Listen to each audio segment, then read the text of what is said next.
Yuriy, Madison, it is so great to have you on the Nothing is Wasted podcast. Thanks for joining us. Yeah, we're glad to be here. Thank you. Appreciate it.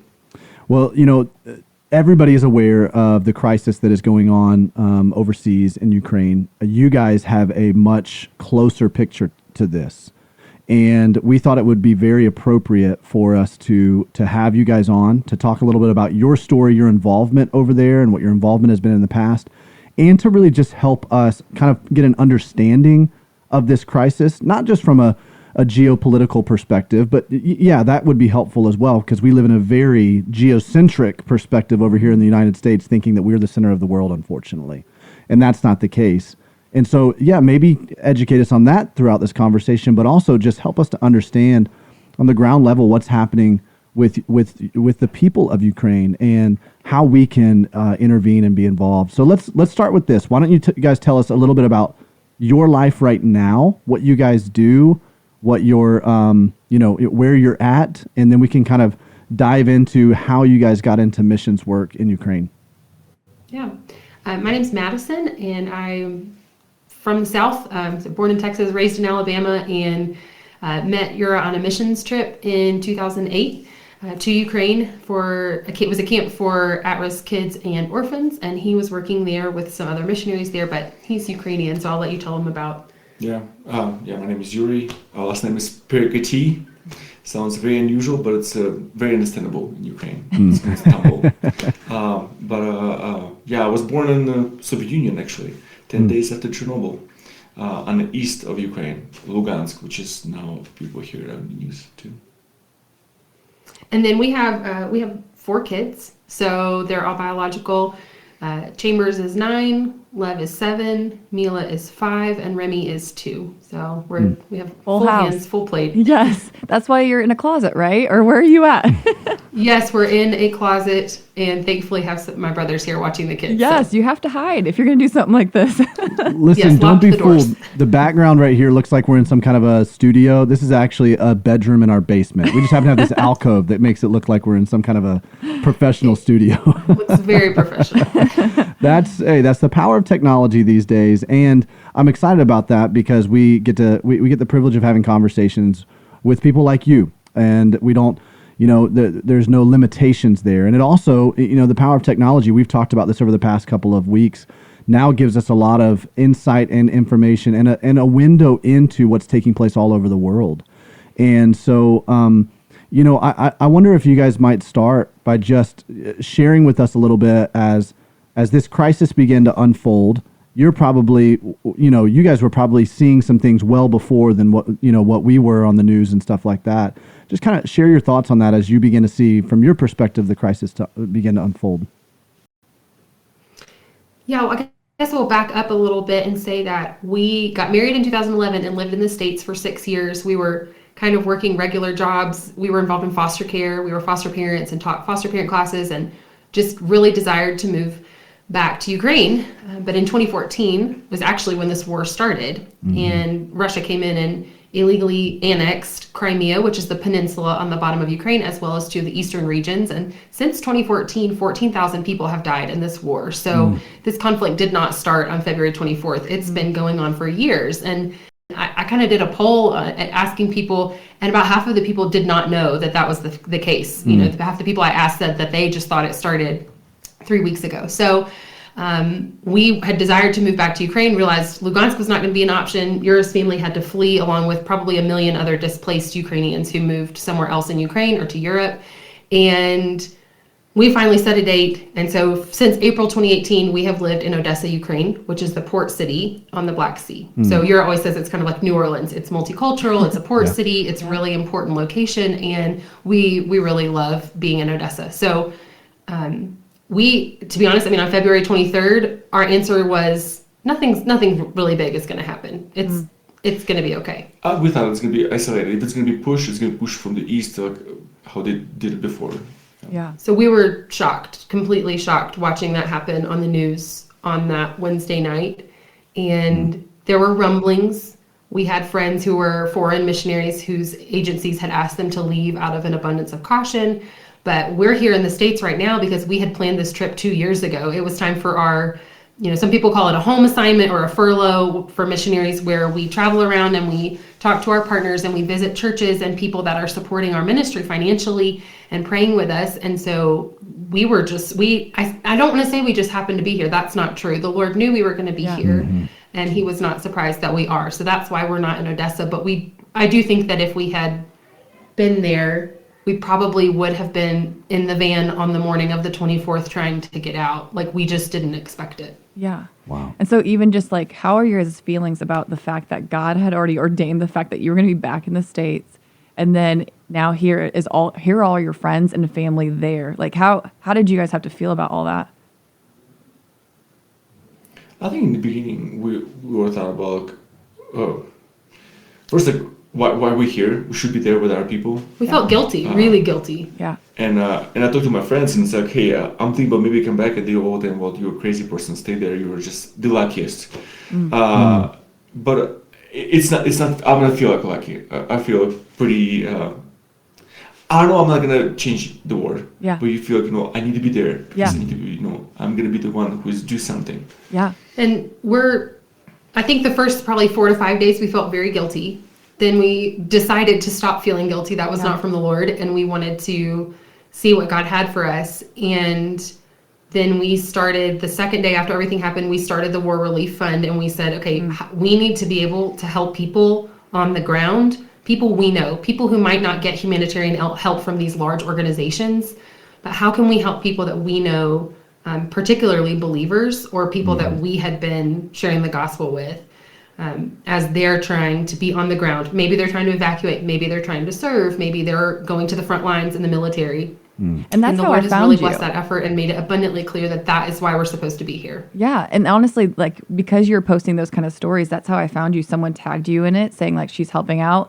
And so I was trying to look for people who knew about what was going on and also people who were trying to do something about it. And so seeing your stories and how to pray for the Ukrainian people. And I think sometimes we can easily say like the savior complex of, well, what do I do and how can I help? And we forget that God is in control of everything and he can change things. And so I remember just on my knees screaming to him, praying to him, like, God, like, save your people, save your people. And I'm hearing stories of missiles not going off. I'm hearing stories of just people escaping when they shouldn't have been able to. Like, the stories I'm hearing, like, God is with them. But at the same time, like, to hear you saying what we can pray for, it shows that we do need to be on our knees for this. But also as a church, like, what can we do? And so those are the things you guys are being in the hands and feet of Jesus by filling the needs. And so tell me some of those needs that you have been noticing out in Ukraine right now. Well, I think I'm really thankful to hear that feedback. And that's the encouragement that I've got from a lot of people is there are lots of news sources we can look at, but to know specific ways to pray, whether it's for, in particular, our family or our friends, or on a larger scale, just things we're hearing from our Ukrainian sources. And because we're able to share those things, I'm so thankful that so many more people are able to specifically pray. We're all praying for peace, right? But when you can get those specific intercedings, I think it's really meaningful. So some of the needs we're seeing on the ground, obviously there's people stuck in places. And so we've made a really big effort to direct a lot of the funds to people who are brave men who are willing to drive these vans into places with supplies. People in the West who are coordinating efforts. We have some friends who've created a call center, and you can call there to find help. You can call there to find help, to find places to stay, a way to get over the border. You can call if you're stuck in Kyiv and your grandmother needs medication and they find a person in Kyiv. We've tried to direct that help to those people who are stuck, the people who can't get out. And we also work with the deaf community in Odessa, which the deaf in the world are the largest unreached people group in the world, but specifically in Ukraine, they're completely unreached. It's like 0.05% of deaf in Ukraine are believers. So we've been working with them for 4 years, and we have directed specific funds to be able to help them evacuate, to help them get supplies that they need with our contacts on the ground. So those are some of the needs that we're seeing. Obviously, when you give a couple $100 here, a couple thousand here, or we're able to buy a van, praise God. Well, that feels like a drop in the bucket because the problem is so big and so far reaching, and these ramifications, it's going to go on for years and years and years, and that feels overwhelming.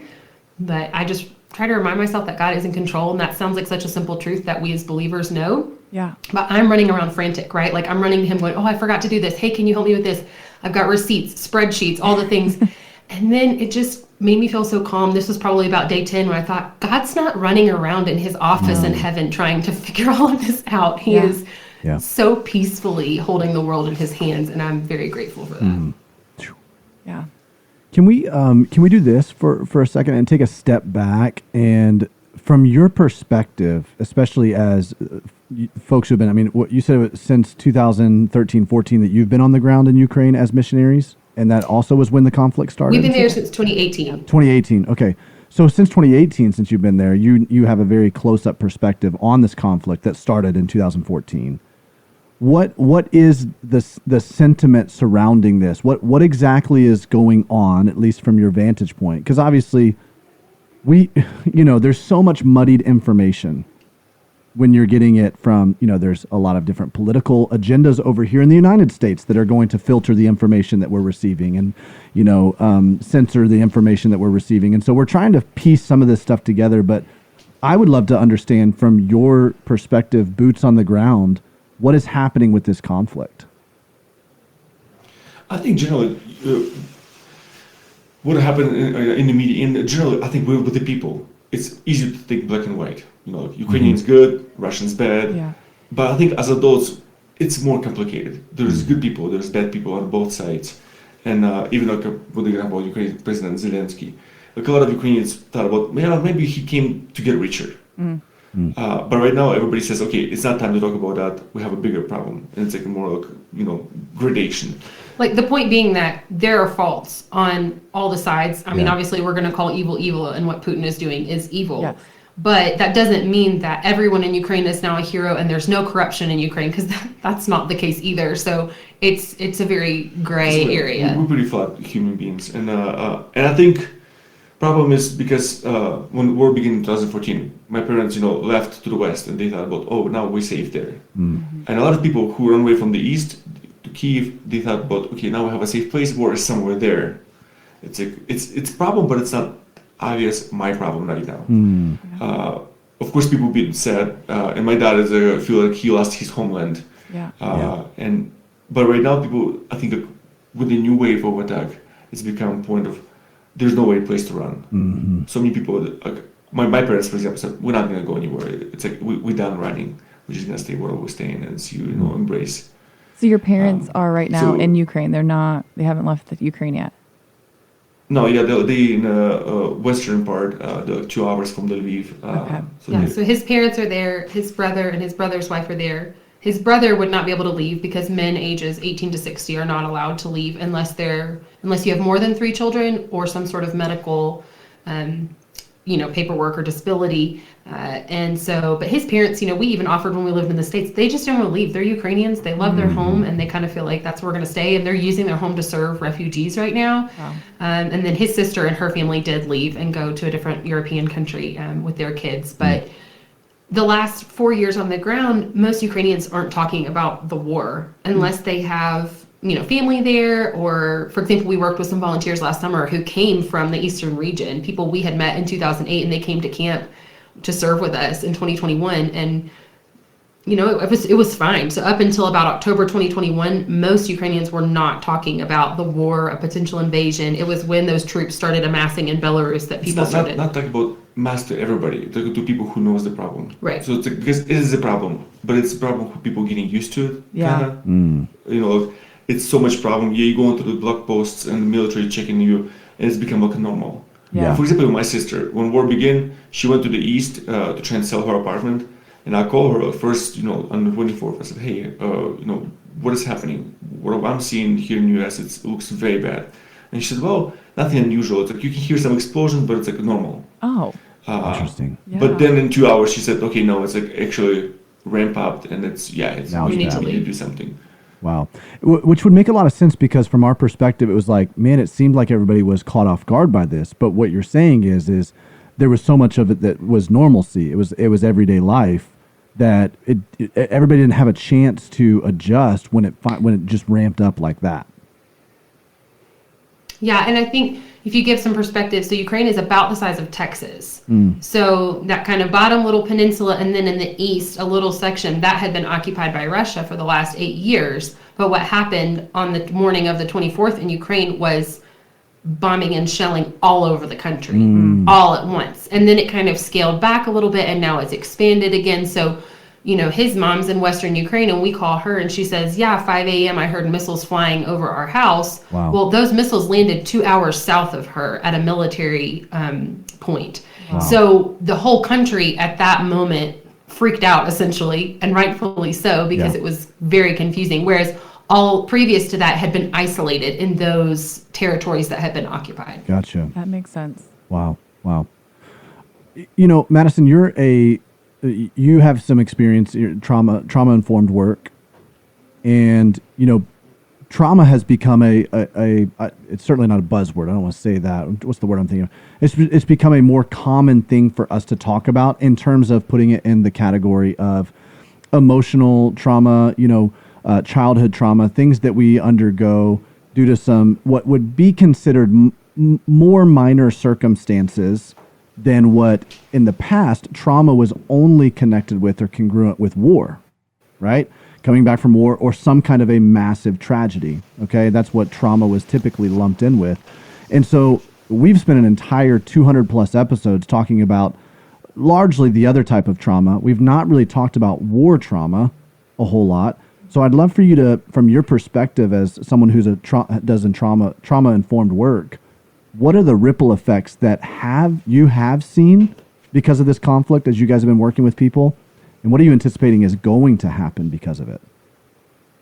Yeah, that's a great question. I'm in the middle of the book, The Body Keeps the Score, which I'm sure a lot of people listening have heard of.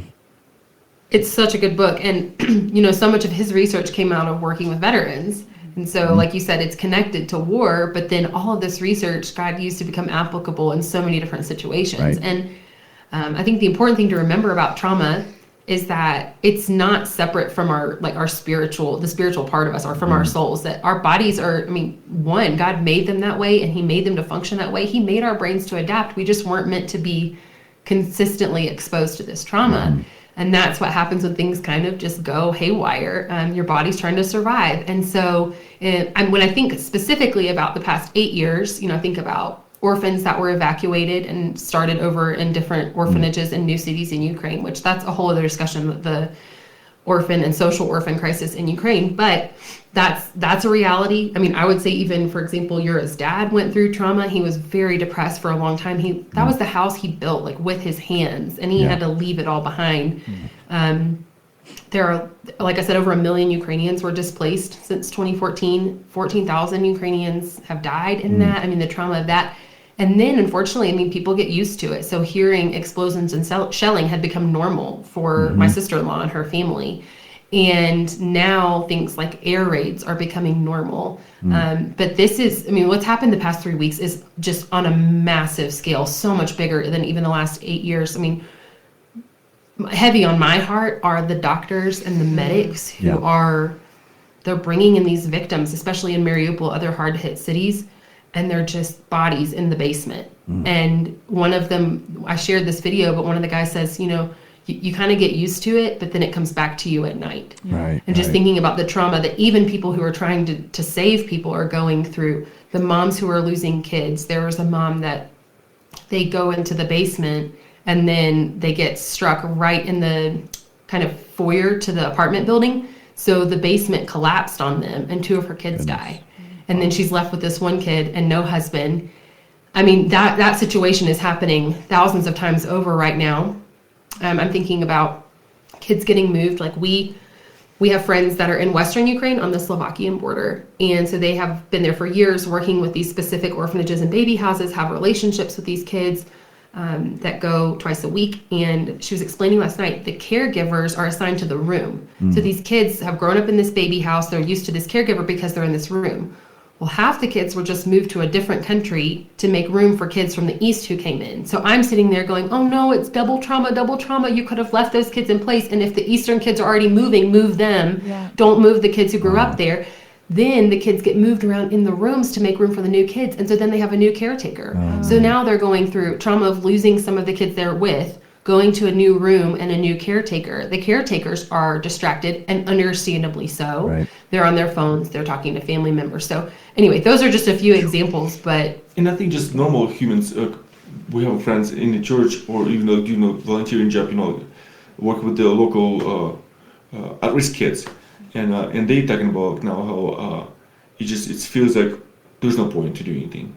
You're trying to work, and then missiles hits this neighborhood, and like what we're gonna do with those kids? Yeah. Wow. It's almost like there's no purpose. So a lot of people coming up to the point like maybe there's no place to come back to, and it's very sad. And it's solid people, truly solid people, and they have this sadness. The thing about maybe we just need to move on. It's so unrepairable.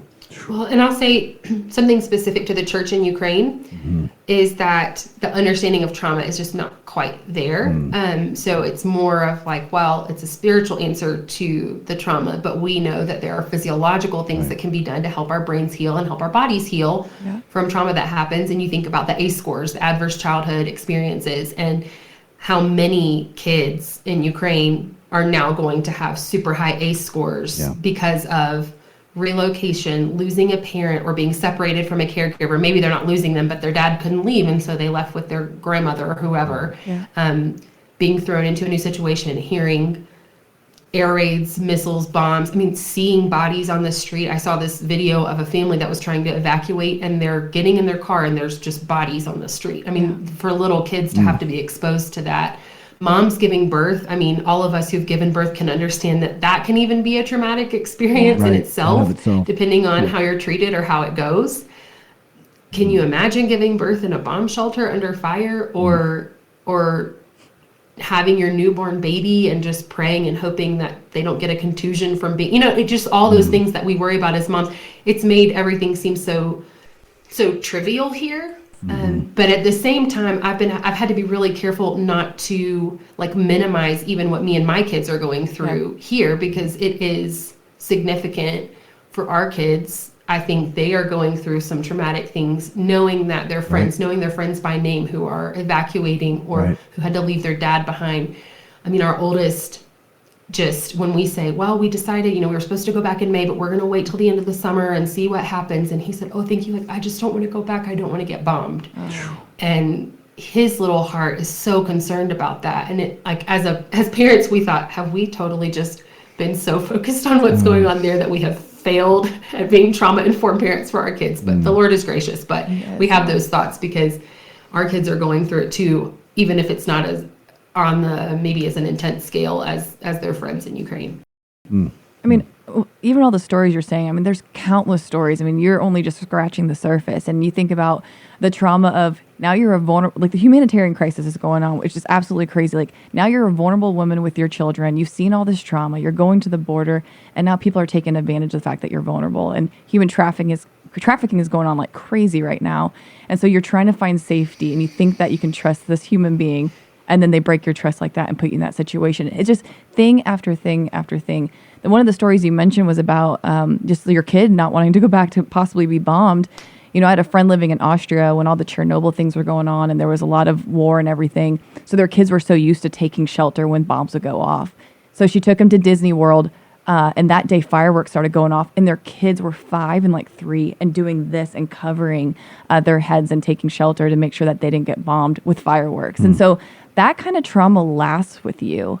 And the PTSD, that everything that's going on with them, again, how you mentioned, Yuriy, the whole no hope thing. It's like these, I watched in your story, Madison, about the home insurance aspect, that there really isn't home insurance. Can you explain about people's home there? Because here we think, oh, just move somewhere else and rebuild and everything's going to be fine. But there it's not that simple. So can you explain that? Even the simple thing like car insurance. Car insurance is a pretty new thing in Ukraine. And I'll tell you, probably 90% of people, more than 95% of people do not have a full coverage on their car. They have a basic liability.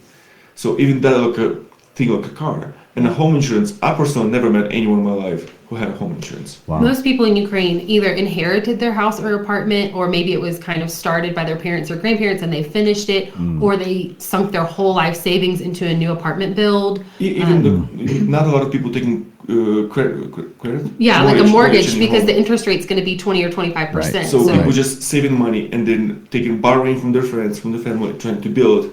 And we have friends who would say, like, we just finished house like a week ago before the war. Wow. And they are outskirts of Kyiv, and now it's just question, what's going to happen. It's like Yeah, so there's not that safety net. There's not those systems in place. Those kind of nuances and annoyances that we have in American life, but they do actually help us feel secure if there was a flood or something else. That does not exist. So I think that most people who are fleeing Ukraine, out of the 3+ million people who've left, I think most of them will not return. And I think that's what sometimes, being the way we are as Americans, we think, oh, it's fine. But if you were to think, like my daughter was saying, Mom, like, if World War III started, like, I don't want to be bombed. I'm like, right now we got to think about them. And I understand your feelings. We talked through all that with her.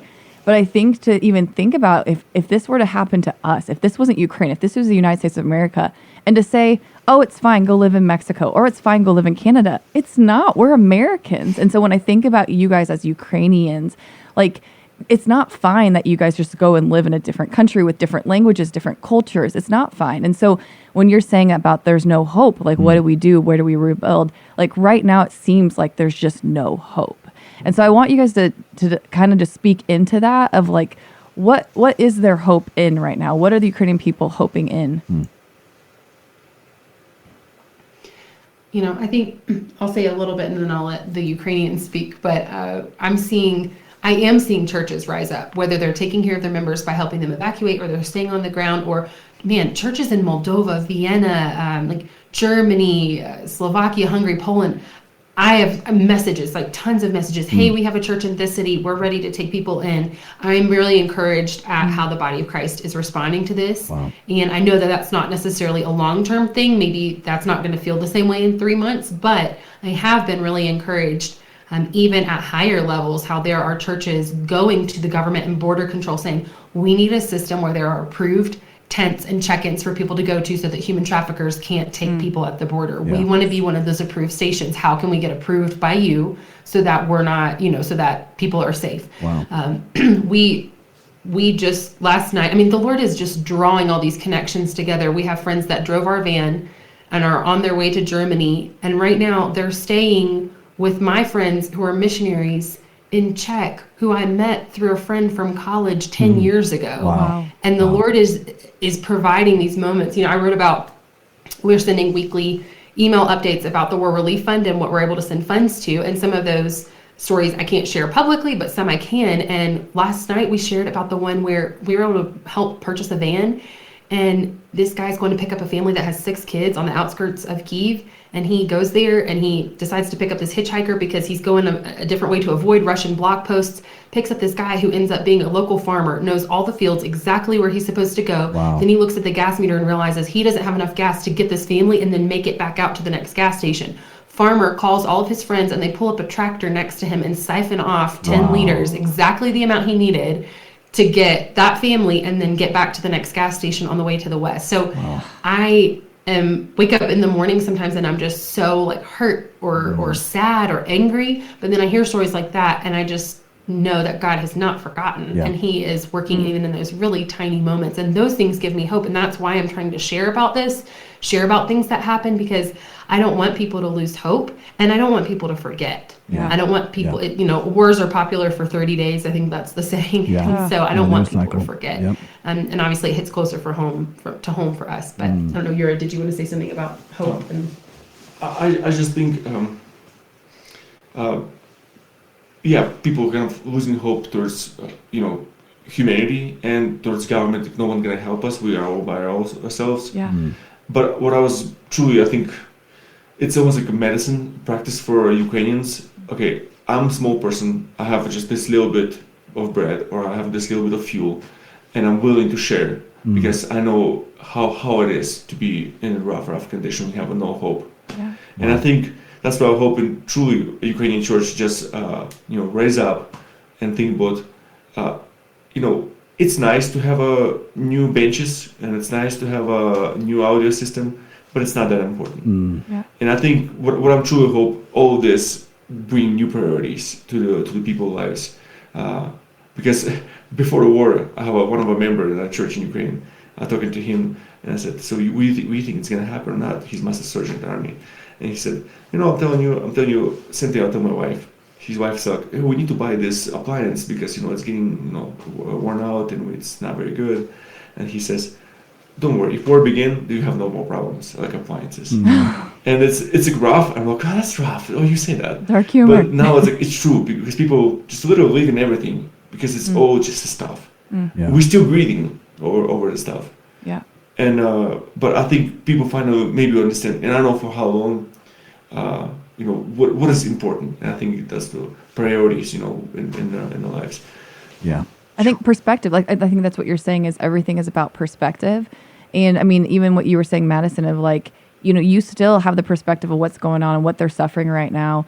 And you still have a hard time with your kids where you're at now and being okay with that and stepping into that. And I think that's where a lot of the moms I'm talking to are saying that they just feel this guilt and this weight. Like they're out enjoying their lives right now and they don't know how to do that. And there's a term for that. It's like survivor's guilt in a way. Like why am I able to do all this stuff and be joyful while everyone else is grieving? Can you speak in on that? Like as Christian women who have our kids and we do have our hardships and we do have our first world problems and some of them are real problems for us. How do we continue doing life in the middle of people just suffering? Well, and can I add an addendum to that as you're as you're thinking through how to answer that, Madison? I think about technology, social media, that kind of stuff is a beautiful thing if leveraged properly. It's also a really, terrible thing if leveraged poorly. But it gives us access to things that we wouldn't have 25, 30 years ago have access to. And again, there's an upside and a downside to that as well, right? It's, 30 years ago, 40 years ago, we wouldn't have seen some of the atrocities that we're seeing right now come in front of our feed. So we wouldn't have cultivated that kind of empathy and connection with other human beings, but we also wouldn't be experiencing this from across the globe, also experiencing kind of secondhand trauma in some ways of going like, oh my gosh, like being aroused by that, so to speak. And so I wonder if you can kind of speak to that a little bit. And I know that's very nuanced. I know that's kind of like a weird filter, but it causes me to pause and go like, how do you find, obviously there's people trying to find, peace and rest and safety over in Ukraine. And then what should we do in the United States? And to what degree are we supposed to step up and intervene? And to what degree do we still have to recognize it's okay for me to, take my kid down to the park and laugh and not feel guilty about, you know what I'm saying? Talk to me about that a little bit. Yeah, I think those are two. I mean, they kind of intertwine both the questions you guys asked. The first couple of days, we were probably sleeping like 3 or 4 hours a night. We're still doing this. You stay up at night because then it's morning in Ukraine and you go, okay, what got hit? Are my friends okay? Is my family okay? Yeah. Where can I help? And then you wake up in the morning wondering what you missed in the 3, 5, 8 hours that you slept. We realized after the first couple of days, like that's not healthy and we can't live like that because our kids were suffering. Thankfully at the time we were staying with my dad, so we had grandparent help. But our kids we were not even filtering ourselves well. We were so zoned into that we were saying things like, Yuriy, did you see that? What happened at that hospital? Oh, did you see that post from that soldier? And they were hearing us say things like bodies, bombs, explosions. And we were not filtering that in front of our kids. And I think that made it worse for them. So we had to sit down and they were frustrated with us. We were on our phones like 20 hours a day. But it's because we're trying to contact people, trying to send money, all those kinds of things. And we realized, oh man, like what is like a basic tenet of connected parenting? You have to set up expectations. You have to explain what you're doing. You have to set boundaries. And we weren't doing any of those things. So when we explained to our kids what we were doing, and we said, we're actually trying to raise money and we're trying to send money to people. And we gave some examples of people they know we had sent money to, like our babysitter and her family. And my oldest ran out of the room and he was crying. And then he came back with his little piggy bank and said, can you please just send this money? And so I think it's important that our kids know what's going on, and we obviously have to be very careful and age appropriate with what we're sharing with them. But I want people to know and think about it, but you have to be able to hold both things. Like my kids can't suffer because I'm not going to cook them meals or take them to a park or something just because other people are suffering. There's both. And I need those joyful experiences. It snowed here yesterday, and my kids had the best time outside. And it reminded me of a year ago when it snowed in our home in Odessa. And the biggest problem that day was that we found mold in the walls in our home, and we had to like clean it. And I thought, man, I just was crying to you, like, that was a great day. Can we go back there where that was the biggest problem? That's a crisis for many Americans. So that's, I mean, again, perspective there, right? Yeah, it was a big to-do that day. It was, and then we had to buy a dryer and a dehumidifier, which, you know, missionary budget, like that was a big deal. And so kind of fast forward to yesterday, I'm like, God gave us a gift in that snow and letting our kids have a normal experience that they would be having in Ukraine if this wasn't going on. So I think you can hold both things. And then about looking on social media, obviously we have to have boundaries, and I'm preaching to the choir here. I'm getting better about stepping away, mostly because I know that this is now long term. It kind of feels like this conflict, if this war had ended maybe on day 7 or day 10, or it's going to go on for 7 or 10 months. And that's where we kind of feel like it's headed. Of course, we're not like military analysts or anything. We don't know, but I realized I have to step away for my mental health, for the sake of my family and kids. And I want to keep pushing forward in the mission God has for me, which is sharing a lot of these things and sharing tough things, sharing things that you're not seeing on the news because we're getting them straight from sources and because I can translate them. Right. So that's really important as well. And sharing prayer requests, but I need my husband and my kids are still my priority. They are my absolute first calling, and I'm stepping away more because of that. And I think everybody has to just determine for themselves. But I think, you know, Yuriy and I, we still every day are seeing videos and pictures that just make you just gasp or cry because it's awful. But I'm pushing myself to watch them because I'm not going to become numb to what's happening to our people. I'm not going to walk away from it. And I'll bear that burden for now, and trust that the Lord's going to give me grace. Because we're not there. And I think if we were there, even if we were in a neighboring country, I would be trying to figure out how to parent my kids in a new location. And I'm sure that Yuriy would be trying to evacuate people, and I would be spending my whole day wondering if he was alive or not. And I thank God that we're not in that position. And so I'm going to expose myself to what people are that, just for me personally, I am, but there may come a point where I need to step back and take that. And I'm really praying strongly that the Lord would lead me in that. Yeah.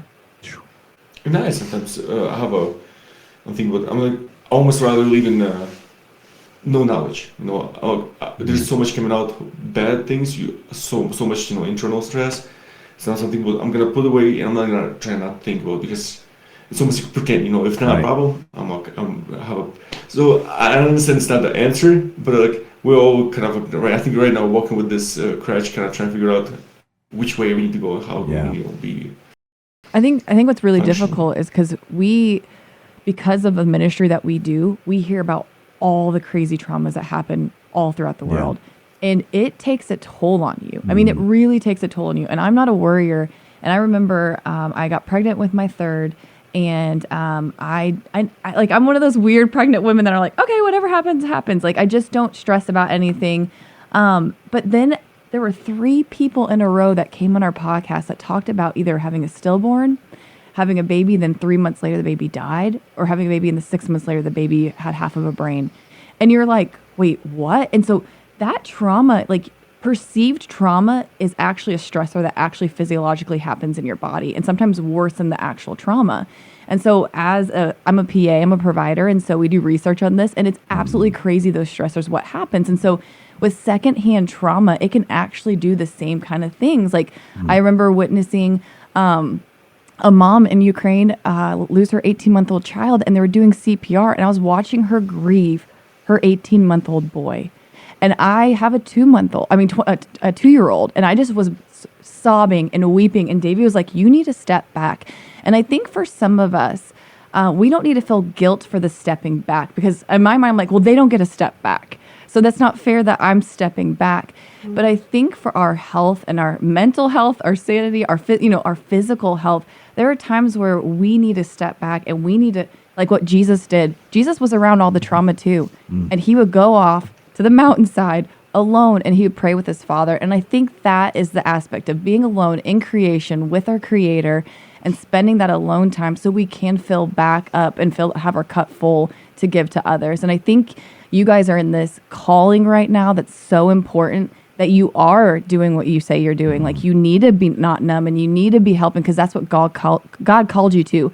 But for the other people, like the normal us, like who we don't have ties there are times where we do need to step back if it's taking out every ounce of joy from us, where we feel guilty to even just live a normal day with joy, because God wanted us to have joy, and we also get sorrow with that, you know, and he wanted us to laugh, but we also will cry. And so I remember just this week we had a friend pass, and I barely had tears because I've been crying so much.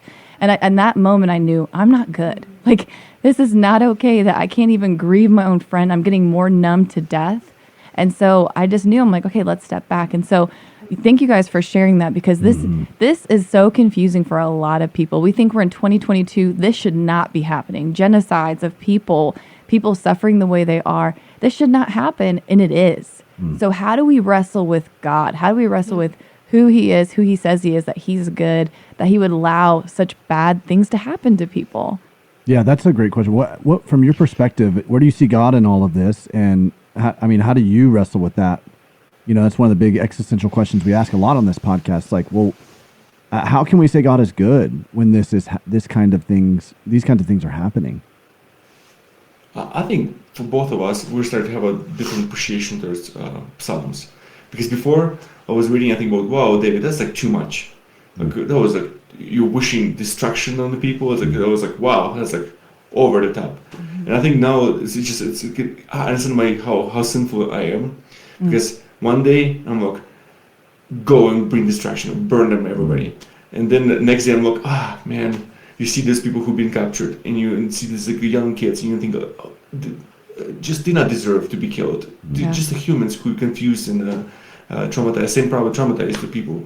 Yeah. And it's like roller coaster, and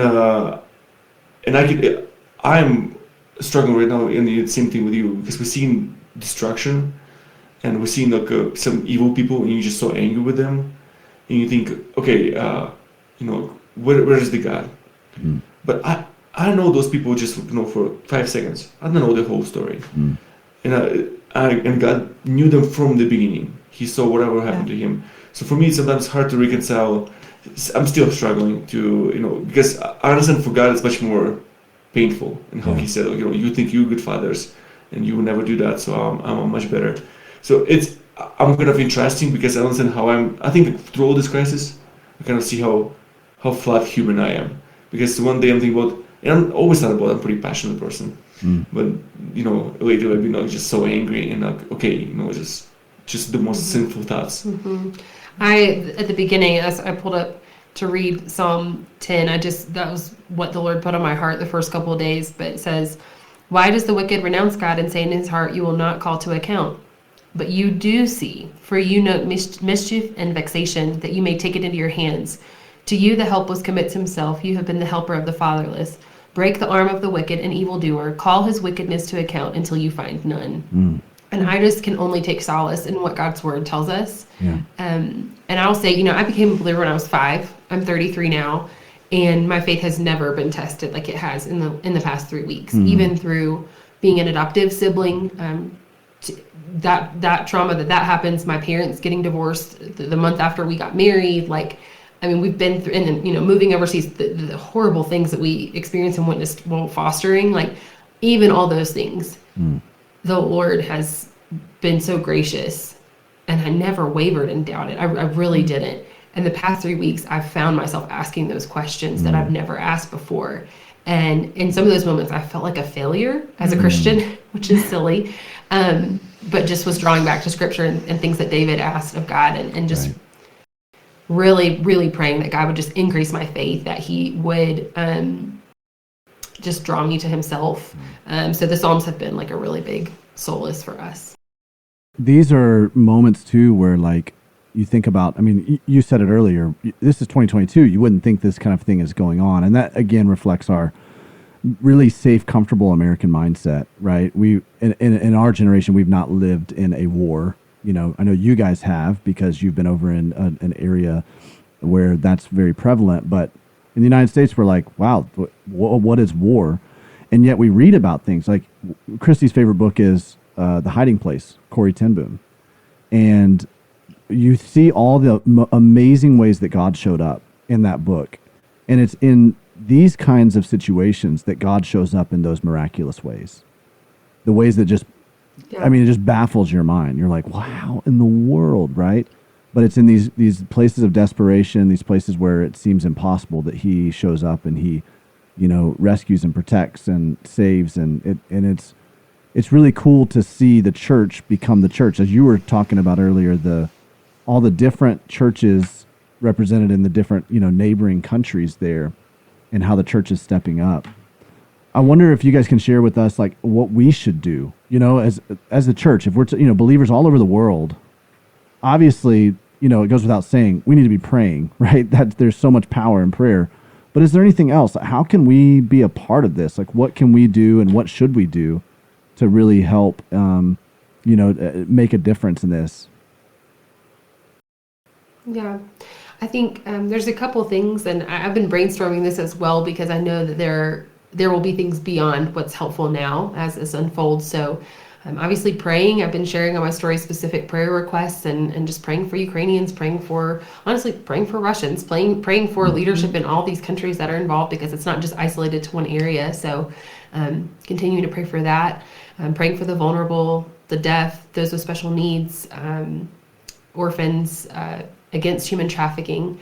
Those are really important. We've started a war relief fund with Globe International, which is our sending agency, and it's a nonprofit. So if you feel led to make a donation there, you can just go to warrelieffund.org, and that's the giving page for that. And we are so thankful that for everyone that's given and will continue to give, because there's going to be needs that we can continue to meet in the months and weeks to come. I also thought about some practical things. If you have a Russian or Ukrainian church in your city, you might just reach out and say, hey, are there any families who are struggling or who are about to welcome in maybe relatives in the next couple of weeks? Could we bring them a meal? Are there things that their relatives need? Could we help source some furniture, maybe for them? I mean, there might be really practical needs you can meet if there are lots of little communities of basically Slavic people all over, post-Soviet Union people all over the world. So contact your local Ukrainian church and see if you can help in that way. If you personally know a missionary who's in Ukraine or was in Ukraine and is now displaced, more than reaching out and saying, hey, how can I help? Because people are asking me that and I don't know how to answer it. But when people specifically reach out and say, hey, I know you're really overwhelmed. Do you need help drafting your weekly update emails?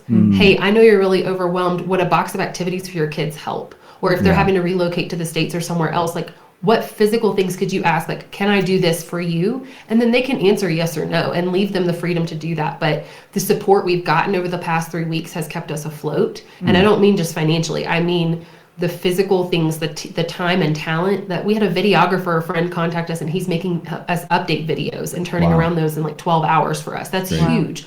Whatever talents you have, offer them to somebody, or maybe a smaller organization. I know there's lots of little organizations that are doing what they can, but they probably need help too. So those are just some practical ways that I had thought of. And I think also praying for the long term, what I need to do. Because maybe it's not right now. Maybe it will be 2 months. Because even if war will be done in 5 days, there'll be so much destruction and trauma and hopelessness. Yeah. So just kind of, I think I would just embrace people for a run if they got put on the heart through Ukrainian people. Just pray and see what God gonna show you. Not right now, maybe in a month, maybe in 6 months. Yeah. And I would make just a tiny note on rhetoric as well. Something that is not helpful is when we say, oh, I wish I could just go rescue all those kids, or I wish I could just go adopt them all.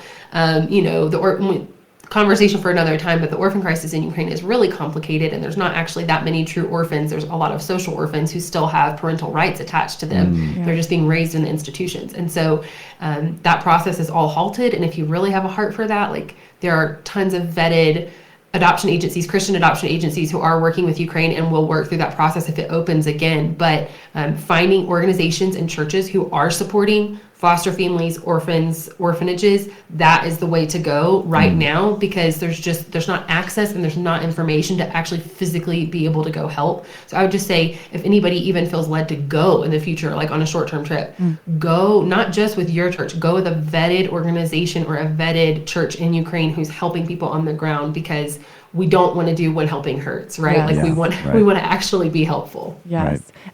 I love how you mentioned about just the Russian people. And I think sometimes people forget that the Russian people are not related or correlated with their leaders. And so I have a friend who's Russian. He married a Ukrainian. They live here in the States. I've met all of their family. Because for every birth and everything like that, they've been around the wedding, everything. And so my heart has been hurting for his family, because they're being taken away from the world in a way. And so his wife was telling me, I don't even know if she's going to, if his family can be like around our kids anymore, like, because I don't know if they'll be able to fly out, and to grieve not knowing if their grandparents can be around their kids because they're Russian. And that's not fair to them. And so really, when we think about, God says to bless our enemy and pray for them and love them. And so I feel like even the leaders, I even think, like, as crazy it sounds, like if we pray for, and I can't pronounce his name ever, but Putin, like, I think that's so important because of the fact of God can change people's hearts. He can meet them where they're at. And we do need to pray for everyone involved in that, even the Russians. And so one thing that I really loved that you guys were mentioning is that, we're still in the middle of the war. You guys are still in the middle of your crisis. You guys are still suffering and grieving and crying out to the Lord every single day. And so some of the questions you're asking, you're like, I'm just wrestling with him. And I think that a lot of times on this podcast, we have people who've already like grieved it, healed through it, talked to the Lord, or like still are receiving healing. But you guys are in the thick. And I think the encouragement to our listeners is that a lot of people are in the thick of grieving right now. Yeah. And so it is okay to wrestle and just ask God the hard questions. And that's what you guys are doing. And he's showing you his word, and he's guiding you, and he's taking you by the hand. And I think it's just such a beautiful thing that you guys can share in the thick of your grief right now about how we can help. So thank you for doing that with us. Yeah. Thank you so much. Yeah, we're happy to share. I mean, in the midst of something so hard, the opportunity to share with more people about the country that we love so much, about the people that we love. Our kids are Ukrainian. Like this is our people, and the fact that so many people want to know more, we just feel really honored that God has given us this ability. Yeah. Well, truly, you guys are being raised up in your position for a time such as this. So we want to encourage you. We want to say that we're in your corner, cheering you on. We'll stay connected to you guys, because we definitely want to make sure that we're able to get some resources for our listeners to be able to put on these show notes. So if you have specific organizations, we'll definitely connect with you and make sure we get those from you. We'll put those, listeners, as you're listening to this, we'll put those on the show notes. And that way you can take part practically in helping to bring some kind of relief, at least the relief that we're able to bring in this kind of a crisis. But Yuriy, Madison, we're just so grateful for the time that you guys would spend with us. Thank you for taking the time out to do this, and thank you for what you guys are doing right now for the Ukrainian people. Yeah, thank you guys. God bless. Yeah. Hey friend, if you liked this episode, be sure to like and subscribe so that you can stay in the loop every time Nothing is Wasted releases a piece of content here on this YouTube channel.